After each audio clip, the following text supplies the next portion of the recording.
എല്ലാ വിദ്യാർത്ഥികൾക്കും പുതിയൊരു വീഡിയോയിലേക്ക് സ്വാഗതം. ഈ വർഷത്തെ +1 vocational higher secondary third allotment result പ്രസിദ്ധീകരിച്ചു. വിദ്യാർത്ഥികൾക്ക് vhscap.kerala.gov.in എന്നുള്ള വെബ്സൈറ്റിലൂടെ നിങ്ങൾക്ക് നിങ്ങളുടെ തേർഡ് അലോട്ട്മെൻറ്റ് റിസൾട്ട് അറിയാൻ സാധിക്കുന്നതാണ്. അപ്പോൾ തേർഡ് അലോട്ട്മെൻറ്റിന് ശേഷം ഇതുവരെ ടെമ്പററി അഡ്മിഷൻ നേടിയ വിദ്യാർത്ഥികളും അതുപോലെ തേർഡ് അലോട്ട്മെൻറ്റിൽ ആദ്യമായിട്ടോ അല്ലെങ്കിൽ പുതുതായിട്ട് തേർഡ് അലോട്ട്മെൻറ്റിൽ മറ്റൊരു ഓപ്ഷനിലേക്കോ അലോട്ട്മെൻറ്റ് ലഭിച്ച വിദ്യാർത്ഥികൾ നിങ്ങൾക്ക് ഏറ്റവും ലേറ്റസ്റ്റ് ആയിട്ട് എവിടെയാണോ കിട്ടിയത്, അതായത് ഏറ്റവും ലാസ്റ്റായിട്ട് നിങ്ങൾക്ക് എവിടെയാണോ അലോട്ട്മെൻറ്റ് കിട്ടിയത് അവിടെ നിങ്ങൾ പെർമനൻറ്റ് അഡ്മിഷൻ എടുക്കേണ്ടതാണ്. തേർഡ് അലോട്ട്മെൻറ്റിന് ശേഷം പെർമനൻറ്റ് അഡ്മിഷൻ മാത്രമാണ് ഉള്ളൂ, ടെമ്പററി അഡ്മിഷൻ ഉണ്ടായിരിക്കുന്നതല്ല.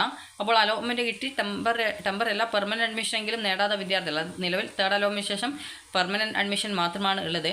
അപ്പോൾ അതുകൊണ്ട് തന്നെ പെർമനൻറ്റ് അഡ്മിഷൻ നേടാത്ത വിദ്യാർത്ഥികൾക്ക് ലഭിച്ച സീറ്റ് നഷ്ടപ്പെടുന്നതായിരിക്കും. അപ്പോൾ അതുകൊണ്ട് തന്നെ വിദ്യാർത്ഥികൾ അലോട്ട്മെൻറ്റ് കിട്ടിയിട്ടുണ്ടെങ്കിൽ നിർബന്ധമായിട്ടും പെർമനൻറ്റ് അഡ്മിഷൻ നേടുക, അതായത് സ്ഥിരപ്രവേശനം നേടുക. സ്ഥിരപ്രവേശനം നേടിയിട്ടില്ലെങ്കിൽ കിട്ടിയ സീറ്റ് നഷ്ടപ്പെടുകയും അലോട്ട്മെൻറ്റ് പ്രോസസ്സിൽ നിന്ന് നിങ്ങളെ പുറത്താക്കുന്നതും ആയിരിക്കും. അപ്പോൾ അതുകൊണ്ട് തന്നെ വിദ്യാർത്ഥികൾ നിർബന്ധമായിട്ടും ഈ ഒരു അലോട്ട്മെൻറ്റ് കിട്ടിയിട്ടുണ്ടെങ്കിൽ ഓപ്ഷനല്ല അലോട്ട്മെൻറ്റ് കിട്ടിയിട്ടുണ്ടെങ്കിൽ സ്കൂളിൽ പോയിട്ട് അഡ്മിഷൻ നേടുക. അപ്പോൾ വിദ്യാർത്ഥികൾക്ക് ഇനി എങ്ങനെയാണ് ഈ ഒരു ട്രയലല്ല തേർഡ് അലോട്ട്മെൻറ്റ് പരിശോധിക്കുന്നത് എന്ന് നോക്കാം. അപ്പോൾ ആദ്യം തന്നെ നിങ്ങൾ vhscap.kerala.gov.in എന്നുള്ള വെബ്സൈറ്റ് ഓപ്പൺ ചെയ്യുക. ഇവിടെ തേർഡ് അലോട്ട്മെൻറ്റ് റിസൾട്ട് എന്ന് പറഞ്ഞുകൊണ്ട് കാണാം. അപ്പോൾ ആ ലിങ്കിൽ നിങ്ങളൊന്ന് ക്ലിക്ക് ചെയ്യുക. ക്ലിക്ക് ചെയ്യുന്ന സമയത്ത് നിങ്ങൾക്ക് ഈ ഒരു പേജിലേക്ക് പോകുന്നതാണ്. ഇവിടെ നിങ്ങൾ കൊടുക്കേണ്ട യൂസർ നെയിം എന്ന് പറയുന്നത് നിങ്ങളുടെ മൊബൈൽ നമ്പറാണ്.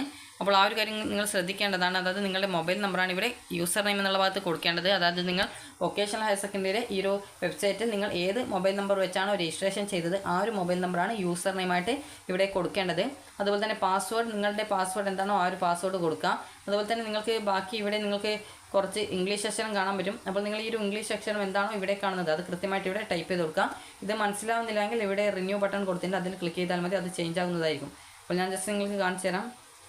അപ്പോൾ ഇവിടെ നിങ്ങൾ നോക്കുന്ന സമയത്ത് അത് ചേഞ്ച് ആയിട്ട് വരുന്നത് കാണാം. അപ്പോൾ നിങ്ങൾക്ക് എപ്പോഴാണോ മനസ്സിലാവുന്നത് ആ ഒരു സമയത്ത് കൃത്യമായിട്ട് അത് അവിടെ ടെക്സ്റ്റ് ഫ്രം ഇമേജ് എന്നുള്ള ഭാഗത്ത് ടൈപ്പ് ചെയ്ത് കൊടുക്കുക. അതുപോലെ തന്നെ നിങ്ങൾ പാസ്വേഡ് മറന്നു പോയിട്ടുണ്ടെങ്കിൽ ഫോർഗോട്ട് പാസ്വേഡ് ഓപ്ഷൻ ക്ലിക്ക് ചെയ്യുക. അപ്പോൾ അതിൽ ക്ലിക്ക് ചെയ്ത് കഴിഞ്ഞാൽ പിന്നീട് വരുന്ന പേജിൽ നിങ്ങളുടെ മൊബൈൽ നമ്പർ, അത് ഈ ഒരു VHSCയുടെ അപേക്ഷ സമർപ്പിക്കുമ്പോൾ നൽകിയ മൊബൈൽ നമ്പർ നൽകുക.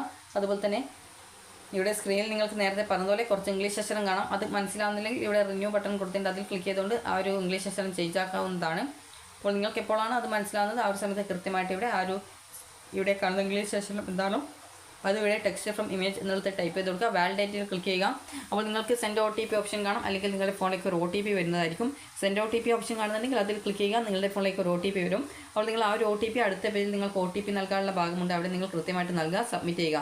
അതിനുശേഷം അടുത്ത പേജിൽ നിങ്ങൾക്ക് പുതിയ പാസ്വേഡ് സെറ്റ് ചെയ്ത് കൊടുക്കാനായിട്ട് ഇതുപോലെ 2 ബോക്സ് ഉണ്ടാകും. അവിടെ നിങ്ങൾ പുതുതായിട്ട് നിങ്ങൾക്ക് ഏത് പാസ്വേഡാണ് വേണ്ടത് ആ ഒരു പാസ്വേഡ് കൊടുക്കുക, അത് സബ്മിറ്റ് ചെയ്യുക. അല്ലെങ്കിൽ സേവ് അല്ലെങ്കിൽ സബ്മിറ്റ് ഓപ്ഷൻ ഉണ്ടാകും, അത് ക്ലിക്ക് ചെയ്ത് നിങ്ങൾക്ക് നിങ്ങളുടെ പാസ്വേഡ് അപ്ഡേറ്റ് ചെയ്യാവുന്നതാണ്. അപ്പോൾ ഇങ്ങനെ അപ്ഡേറ്റ് ചെയ്ത ശേഷം നേരത്തെ പറഞ്ഞിട്ടുള്ള ആ ഒരു ലോഗിൻ ചെയ്യാനുള്ള പേജിലേക്ക് വരിക. നിങ്ങളുടെ യൂസർ നെയിമായിട്ടുള്ള നിങ്ങളുടെ മൊബൈൽ നമ്പർ, പാസ്വേഡ്, അതുപോലെ തന്നെ ആക്സസ് കോഡല്ല, ജസ്റ്റ് ഇവിടെ കുറച്ച് ഇംഗ്ലീഷ് അക്ഷരം കാണാം നേരത്തെ പറഞ്ഞതുപോലെ. അപ്പോൾ ആ ഒരു ഇംഗ്ലീഷ് അക്ഷരം എന്താണോ അത് കൃത്യമായിട്ട് ടെക്സ്റ്റ് ഫ്രം ഇമേജ് എന്നുള്ളത് കൊടുക്കുക, ലോഗിൻ ചെയ്യുക. ലോഗിൻ ചെയ്ത് കഴിഞ്ഞാൽ നിങ്ങൾക്ക് കാണാൻ പറ്റുന്നതാണ് അലോട്ട്മെൻറ്റ് ഡീറ്റെയിൽസ് എന്ന് കാണാം. അതിൽ ക്ലിക്ക് ചെയ്തുകൊണ്ട് നിങ്ങൾക്ക് അലോട്ട്മെൻറ്റ് കിട്ടിയിട്ടുണ്ടെങ്കിൽ നിങ്ങൾക്ക് congratulations you have got allotment എന്ന് കാണാം. അതുപോലെ തന്നെ നിങ്ങൾക്ക് ഹയർ ഓപ്ഷനിൽ അലോട്ട്മെൻറ്റ് കിട്ടിയിട്ടുണ്ടെങ്കിൽ congratulations you have got allotment in higher option എന്ന് പറഞ്ഞുകൊണ്ട് കാണാം. അപ്പോൾ ഇങ്ങനെ കാണുന്ന വിദ്യാർത്ഥികൾ, അതുപോലെ തന്നെ ചില വിദ്യാർത്ഥികൾക്ക് no change in your allotted option എന്ന് പറഞ്ഞുകൊണ്ട് കാണാം. അപ്പോൾ ഇങ്ങനെ അലോട്ട്മെൻറ്റിനെ കാണിക്കുന്നത്, അതായത് നിങ്ങൾക്ക് എന്താണോ അവിടെ കാണുന്നത് അതിനനുസരിച്ച് നിങ്ങൾ അലോട്ട്മെൻറ്റ് കിട്ടിയ സ്കൂളിൽ പോയിട്ട് ജോയിൻ ചെയ്യേണ്ടതാണ്. ചില വിദ്യാർത്ഥികൾക്ക് sorry you have no allotment എന്നാണ് കാണാൻ പറ്റുക, അതായത് നിങ്ങൾക്ക് അലോട്ട്മെൻറ്റ് കിട്ടിയിട്ടില്ല എന്നുള്ളതാണ് അതിൻ്റെ sorry you have no allotment എന്ന് പറയുന്നതിൻ്റെ ആ ഒരു അർത്ഥം എന്ന് പറയുന്നത്.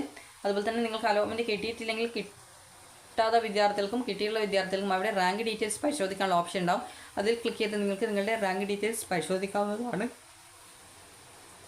അതുപോലെ തന്നെ വിദ്യാർത്ഥികൾക്ക് നിങ്ങൾക്ക് അലോട്ട്മെൻറ്റ് കിട്ടിയിട്ടുണ്ടെങ്കിൽ വ്യൂ അലോട്ട്മെൻറ്റ് ലെറ്റർ എന്നുള്ളൊരു ഓപ്ഷൻ കാണാം. അതിൽ ക്ലിക്ക് ചെയ്ത് നിങ്ങളുടെ അലോട്ട്മെൻറ്റ് ലെറ്റർ ഡൗൺലോഡ് ചെയ്തെടുക്കുക. ഇനി അലോട്ട്മെൻറ്റ് ലഭിച്ച വിദ്യാർത്ഥികൾ എങ്ങനെയാണ് അഡ്മിഷൻ നേടേണ്ടത് എന്നുള്ളത് പറയാം. അപ്പോൾ നിങ്ങൾക്കിപ്പോൾ ഏത് ഓപ്ഷൻ കിട്ടിക്കഴിഞ്ഞാൽ നിലവിൽ ഈ തേർഡ് അലോട്ട്മെൻറ്റ് ആയതുകൊണ്ട് തന്നെ നിങ്ങൾ പെർമനൻറ്റ് അഡ്മിഷനാണ് എടുക്കുന്നത്, ഫീസ് അടച്ച് പെർമനൻറ്റ് അഡ്മിഷനാണ് എടുക്കേണ്ടത്. അതുപോലെ തന്നെ നിങ്ങൾക്ക് no change in your allotted option എന്നാണ് കാണുന്നതെങ്കിൽ നിങ്ങൾക്ക് നിലവിൽ എവിടെയാണ് നിങ്ങൾ ടെമ്പററി അഡ്മിഷൻ നേടുന്നത് അവിടെ പോയിട്ട് പെർമനൻറ്റ് അഡ്മിഷൻ നേടുക.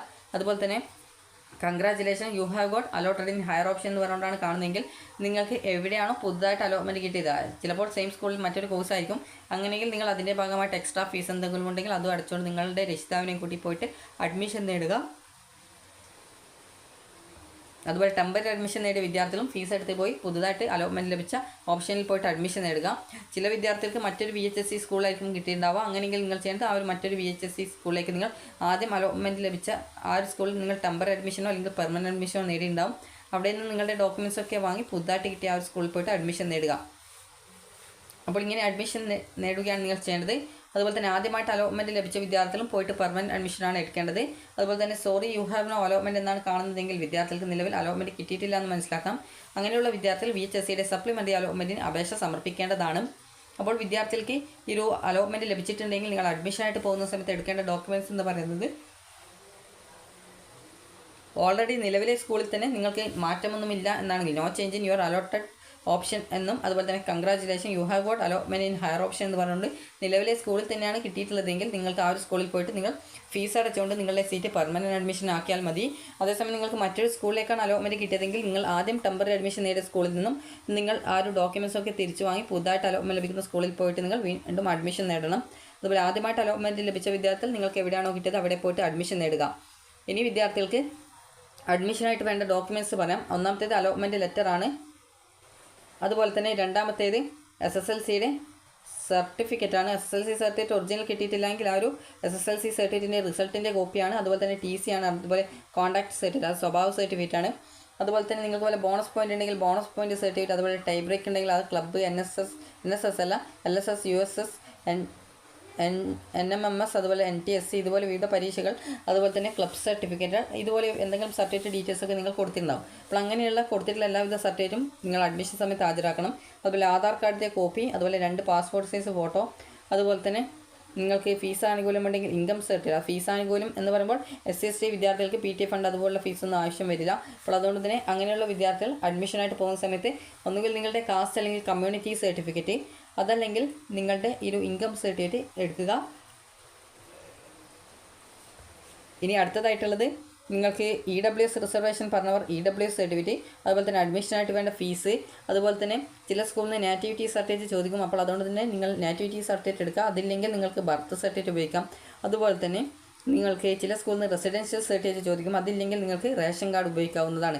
റേഷൻ കാർഡോ അതിൻ്റെ കോപ്പിയും നിങ്ങൾ എടുക്കുക. സ്കൂളിൽ റേഷൻ കാർഡിൻ്റെ കോപ്പി ആവശ്യമെങ്കിൽ മാത്രം കൊടുക്കുക. ഒറിജിനൽ യാതൊരു കാരണവശാലും കൊടുക്കാൻ പാടുള്ളതല്ല. അപ്പോൾ വിദ്യാർത്ഥികൾക്ക് ഈ ഒരു വീഡിയോ ഉപകാരപ്രദമായിട്ടുണ്ടെന്ന് കരുതുന്നു. അലോട്ട്മെൻറ്റ് ലഭിച്ച വിദ്യാർത്ഥികൾ ഈ ഒരു ജൂൺ 16 മുതൽ 17 വരെ, അത് നാളെ മുതൽ മറ്റന്നാൾ വൈകുന്നേരം 4 മണി വരെയാണ് നിങ്ങൾക്കുള്ള അഡ്മിഷൻ. അപ്പോൾ നിങ്ങൾക്ക് ഈ ഒരു വീഡിയോ ഉപകാരപ്രദമായിട്ടുണ്ടെങ്കിൽ ലൈക്ക് ചെയ്യുക, ഷെയർ ചെയ്യുക. Thank you for watching.